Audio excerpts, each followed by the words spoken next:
Карл Юнг е имал едно доста смело убеждение, че Вселената ни говори. И то не как да е, а чрез съвпадания. В следващите минути ще видим как точно тази идея свързва най-дълбоките кътчета на нашата психика с, представете си, квантовата физика, с религията и може би с най-голямото предизвикателство на нашето време.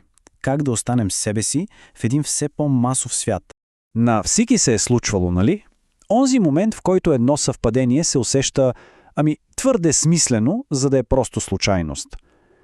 За Юнг това не е било някакво мимолетно усещане. Не, за него това е бил сериозен научен въпрос. Един истински ключ, с който можем да надникнем в една по-дълбока скрита реалност. Повечето от нас, разбира се, биха казали, каква странна случка, и щяха да я подминат. Но Юнг, той не я отхвърля просто така, като някаква магия или случайност. Напротив, той вижда в това нещо много по-голямо, доказателство за съществуването на скрит, организиращ принцип във Вселената. Принцип, който свързва нашия вътрешен свят на мисли и чувства с външния свят на събитията. И ето този скрит принцип получава име. Име, което ще се превърне в едно от най-известните, но, честно казано, и едно от най-погрешно разбираните понятия в работата на Юнг. Говорим, разбира се, за синхроничността. Да го кажем по-просто. Това е онзи момент, когато една мисъл или чувство изведнъж намира своето огледално отражение в реалния свят, без никаква видима причина.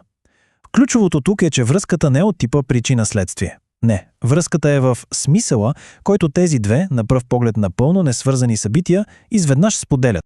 И тук е много важно да се уточни нещо. Юнг в никакъв случай не отхвърля науката или принципа за причина и следствие. Абсолютно не. Това, което той твърди, е, че този принцип просто не е единственият, който управлява природата. За онези преживявания, за които науката просто вдига рамене, е необходима друга логика. Логиката на смисъла. Ето каква е разликата.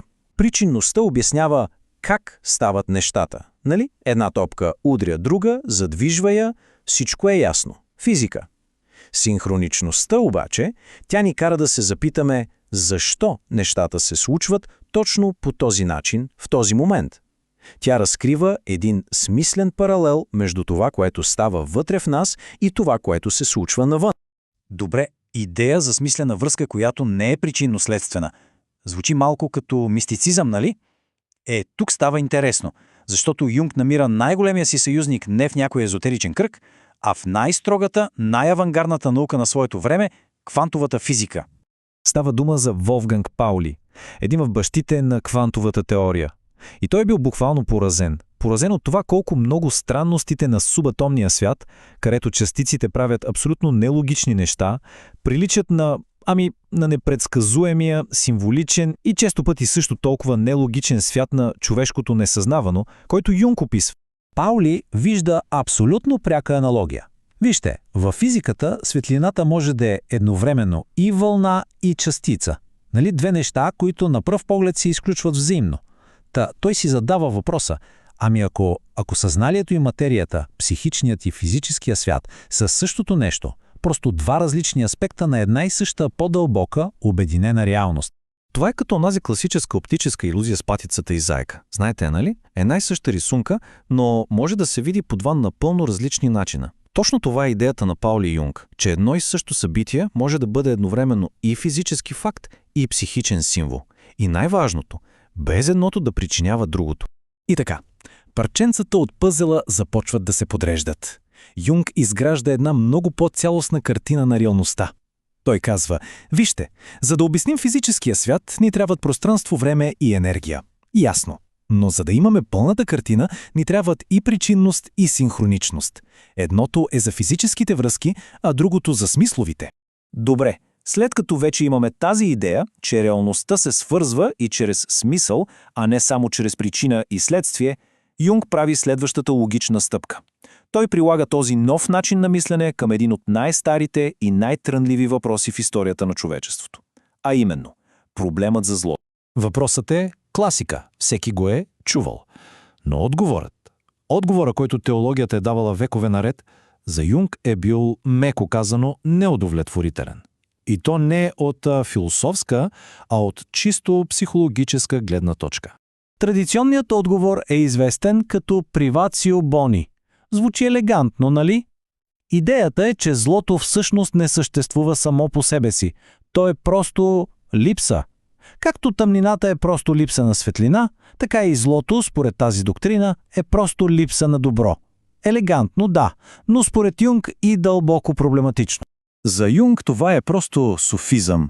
Един вид интелектуален трик. Като психолог за него това е било бягство от реалността. Защото, нека бъдем честни, нашият житейски опит ни казва нещо съвсем различно. От личните ни битки до ужасите на историята, ние виждаме, че злото не е просто някаква пасивна липса. То е реална, активна и често пъти ужасяващо разрушителна сила в света. И тук идва радикалната идея на Юнг. Той казва, че като настояваме Бог да бъде само и единствено добър, всъщност си правим лоша услуга. Защо? Защото така сме принудени да поемем цялата тъмнина, цялата сянка върху себе си. И вместо да приемем злото като част от голямата космическа реалност, ние го превръщаме в изцяло и само наш човешки проблем. И така, логично стигаме до нас, до индивида. Ако приемем, че Вселената е пропита със смисъл и че Божественото има както светла, така и тъмна страна, тогава каква е нашата роля? Каква е ролята на отделния човек в един свят, който с всеки изминал ден ни тласка все по-силно към масовото, към колективното мислене? Отговорът на Юнг на този въпрос се крие в една от късните му и може би най-важни творби – Неоткритият аз. В нея той отправя един наистина мощен призив.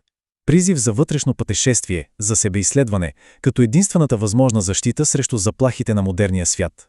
Юнг вижда една огромна, наистина огромна опасност в съвременното общество. Държавата, големите идеологии, статистиката – всичко се фокусира върху масата, върху големите числа. И в целия този процес, казва той, уникалната, незаменима стойност на отделната личност е застрашена от пълно заличаване. И решението, което предлага, е радикално. Радикално, защото то не е политическо. То е дълбоко, фундаментално психологическо. Той казва, че единствената реална защита срещу смазващата сила на колектива не е да измислим нова, по-добра идеология, не. Единствената защита е индивидът, който е положил усилия да опознае себе си, и то в истинска дълбочина. Но тук трябва да направим едно много важно, ключово разграничение. Едно е да познаваш егото си, съзнателната си личност, това, което показваш на света, върхът на айсберга.